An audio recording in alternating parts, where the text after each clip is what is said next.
Anak. Thank you, Mama Erica. Yan. So ngayon mga kapatid, nandito kami ngayon sa Hong Kong at bumili ako ng mga pasalubong natin sa Pilipinas. Akala mo naman talagang OFW. Ayan, bumili ako ng mga bags, mga lotion, ayan, mga sapatos, tapos ito yung laruan ng anak ko. Ang ganda nito, mga panagustuhan ko dito yan, mga pamaypay. Tapos syempre, mga keychains, di mawawala yan.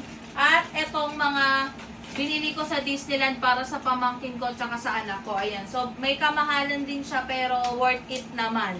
Yan. Basta galing sa Disneyland. Ayan, mga lotion. Yan. Siyempre, hindi mawawala dyan. Bumili ko ng sapatos para sa sarili ko. At siyempre, si Mama. Binilang ko ng sapatos. Ayan. Mama, dali, buksan mo. Pakita mo sa kanila yung binili ko sa yung sapatos. Ayan. Ito yung binigay kong sapatos kay Mama. Yes! Ayan, tuwan-tuwa na naman siya. Ito ang favorite ko kasing color. Yan. Wala kayo na pumunang aking damit ay kung hindi gray, itim. Kaya ayan ang pinili ko. Super ganda. Thank you, Ayan. anak. Thank you, Mama Erica. Yan. Ayan. Binili ko siya ng ng Converse dito sa Hong Kong. Ngayon, Converse tuwa pa ito. siya. Ayan, converse siya. Ayan, si Papa ay magpabili. Bibili ko na lang siya ng damit. Original. Grabe, bongga. Last, naman, punta namin sa Thailand. Ang binili naman ni Yuki sa akin. Crocs naman, na bonggang-bongga.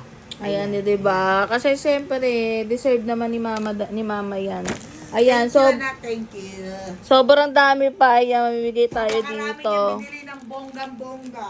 Alam ko kung paano namin Siyempre, gagawin. the more you share, the more blessings, di ba? Yes, kaya ikikipot to, hindi ko isusuot doon na sa Pinas.